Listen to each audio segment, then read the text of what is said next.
Bueno, en estos momentos el equipo especial Lava Jato, que es el equipo de fiscales que tiene las investigaciones del Ujú. caso, eh, ellos tienen, como tú bien dices, casos en distintas instancias y están involucrados los expresidentes todos los expresidentes de la República desde el gobierno de Alejandro Toledo en el año Ujú. 2001 hasta el caso de PPK. Bueno, Martín Vizcarra, pero en el caso del Club de la Construcción. Pero Claro. concretamente en el caso de Lava Jato van hasta él. Y todos los casos en distintas instancias judiciales. Por ejemplo, en el caso de Alejandro Toledo, Ujú. en él hubo un proceso de extradición. Él en estos momentos está detenido en el Perú. Y en estos momentos, en la etapa del caso en la que están, es en el control de acusación fiscal para poder pasar a la fase de juicio oral, que eso debe terminar en los siguientes días o unas semanas, para ya poder pasar a la fase del juicio oral. Creo que es importante tener en cuenta que por el caso en el que Toledo fue extraditado es precisamente el caso de la Interoceánica, sobre los sobornos que recibió Exacto. de la constructora brasileña Odebrecht, ¿no? Porque Toledo tiene dos casos que son importantes y que uno se vincula con el otro. Ajá. Está el caso conocido como Ecoteva y está el Ujú. caso de la Interoceánica. Y se conectan entre sí porque con parte de los sobornos que recibió de la constructora brasileña terminó comprando unas propiedades en el Perú. Claro. Eh, entonces, este caso de Ecoteva sobre la compra de estas propiedades y el origen de los fondos fue una investigación que empezó mucho antes del caso Lava Jato. Ya Ujú. cuando empieza la investigación del caso Lava Jato es cuando ambos casos se conectan entre sí y se permite establecer la ruta del dinero. Entonces, el caso de Toledo había avanzado mucho en el caso de Lava Jato por la colaboración eficaz de la constructora Odebrecht y de las confesiones de sus ejecutivos sobre los Ujú. sobornos pagados a Toledo, pero creo que algo muy importante es que en este caso, como en otros, se logró establecer la ruta del dinero desde el momento en que se pactaron los sobornos, Ujú. eh, a dónde y a qué offshore se iba a pagar, a través de quiénes, y específicamente ese dinero cómo fue transitando en el tiempo, que creo que es algo importante, ¿no? Y ahí hubo un colaborador eficaz importantísimo que fue Joseph Maiman, quien ya falleció, pero que participó, que era muy cercano a Toledo y que participó de toda esta operatoria de lavado de dinero para poder recibir los sobornos, ¿no? ¿Qué significa que vaya a entrar a juicio oral? Para que nos entienda el común de los mortales que nos está viendo. Creo que creo que uno de los aspectos más importantes es, y ya viéndolo de una manera general, Ujú. es que hemos tenido desde el retorno de la democracia a casi todos los expresidentes de la República involucrados en este gran caso de corrupción, que Sí, es sí. el caso más importante probablemente de corrupción en América Latina y en términos corporativos. El hecho Ujú. de que además se haya aprobado una extradición en Estados Unidos donde hay además un control de prueba, porque hay un juez que tiene que revisar la acusación, porque para que Toledo haya podido ser extraditado al Perú es porque la acusación fiscal Ujú. fue enviada a Estados Unidos, un juez la revisó y claro, hubo una serie de medidas que presentadas por la defensa de Toledo que fueron medidas de Ujú. apelación, medidas dilatorias, pero que ya ha pasado ahí además un control en términos de pruebas y de pruebas suficientes para que Toledo pueda ser extraditado al Perú y ser juzgado por esos hechos. Creo que es absolutamente, que es un caso sólido, donde se demuestra precisamente esta gran corrupción.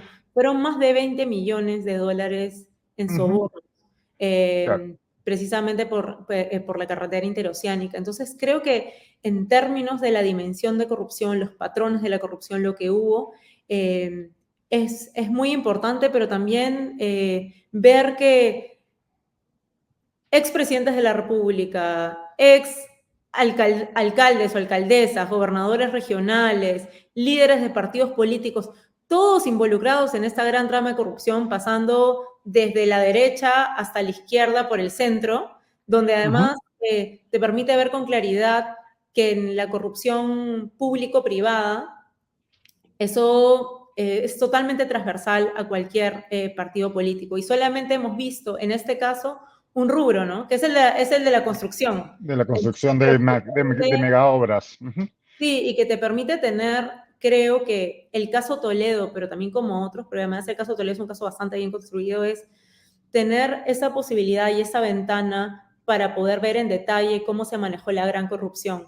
Es Claro. decir, cómo se pactó con un presidente de la República los sobornos y cómo estos fueron recibidos a través de intermediarios en sociedades offshore y cómo fueron las tratativas, cómo el dinero siguió su ruta y cómo finalmente, después de años de pactados y sobornos, terminan en el caso de Toledo parte de ese dinero comprando unas propiedades, ¿no? Entonces, creo que en estos dos casos que se entrelazan, es un caso muy sólido de cómo se pacta el soborno, cómo en el tiempo se establece la ruta del dinero y qué pasa con parte de ese dinero, ¿no? Que ese proceso de conversión en un sistema de lavado de dinero, ¿no?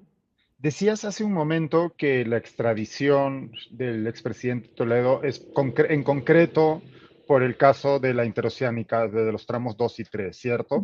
Sí. Y, pero que a la vez ese caso está entrelazado con el caso de Ecoteva. Recordemos que Ecoteva es esta empresa offshore que el expresidente constituyó para realizar una compra de propiedades en conjunto con su esposa, su suegra y otras personas. El expresidente no podría ser juzgado por el caso Ecoteva debido a que la extradición es solo por el caso 2 y 3.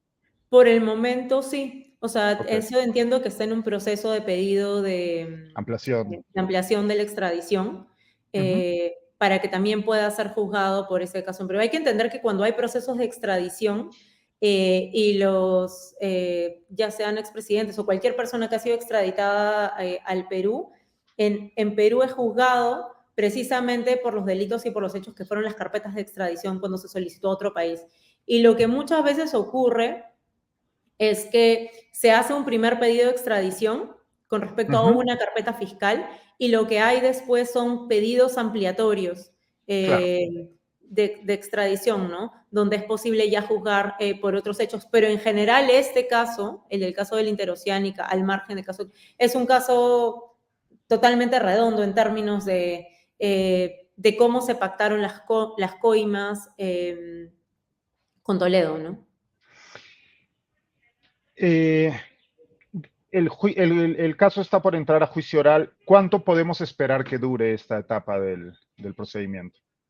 Entiendo que aproximadamente una etapa de juicio oral depende mucho, pero en principio podría durar como un año. En esta etapa de juicio oral, los ex ejecutivos de la constructora Odebrecht, por ejemplo, tienen que declarar nuevamente en el juicio, ya en esta etapa, y ratificar y dar nuevas declaraciones sobre la base de lo que ya dieron en la etapa de la investigación fiscal, ¿no? En el caso de Maiman, entiendo que fue presentado por la Fiscalía como una prueba anticipada. Eso quiere decir que su testimonio y la información que dio y que fue además corroborada en el proceso de colaboración eficaz tiene validez pese a que Maiman falleció. Entonces, claro. él además estaba, durante todo el proceso, él estaba enfermo, ¿no? Entonces yo entiendo que la Fiscalía buscó que se presentara como una prueba anticipada precisamente para garantizar esa pieza procesal dentro del caso, ¿no? La supervivencia de su testimonio dentro del Exacto. caso. Sí. Y en el contexto de la pandemia, lo que sé también es que la Fiscalía solicitó que fueran presentadas como pruebas anticipadas también las declaraciones de los ejecutivos de Odebrecht, que están además en un acuerdo de colaboración, porque como sabes, en la pandemia, que fue todo tan incierto, y un virus en el que murió muchísima gente, y al inicio no había manera, no había vacunas ni nada, también la Fiscalía entiendo que buscó de garantizar, de tener pruebas anticipadas. Pero entiendo que en el caso de esta solicitud de pruebas anticipadas todavía está su curso a nivel judicial.